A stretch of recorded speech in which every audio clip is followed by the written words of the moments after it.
And someone who has seen the crisis in Gaza firsthand, UNICEF spokesperson Tess Ingram, who was in Rafah just last month. Tess, thank you so much for being with us. Based on your experience, based on what you are hearing from on the ground in Gaza, what is the situation that's being faced, and what would a large-scale operation there mean for Palestinian civilians, including children?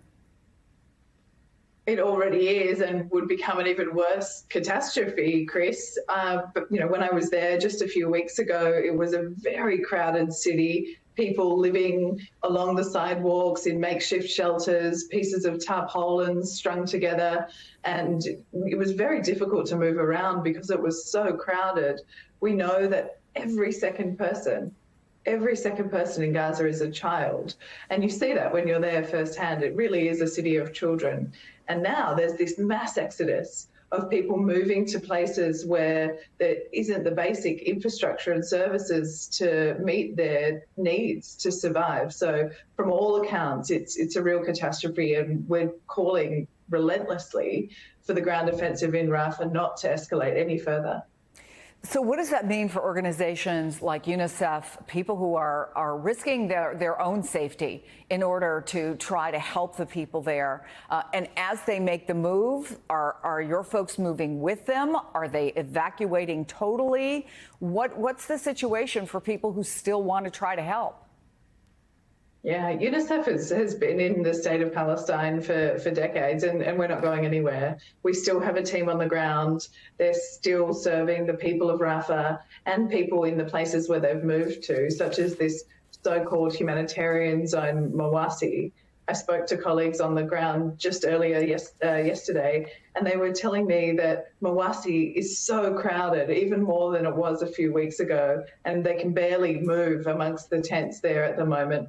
But there's just an absolute lack of infrastructure, and people are exhausted, traumatized, and just wondering what's going to happen to them next.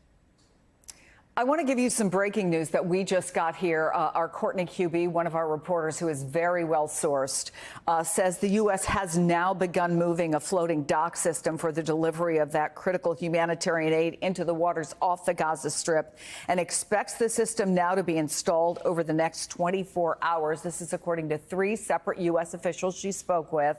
Once it's in place, officials believe the delivery of food and other aid could begin in the first 24 to 48 hours after installation. Again, based on your experience, do you think it could then move quickly? How important could this be?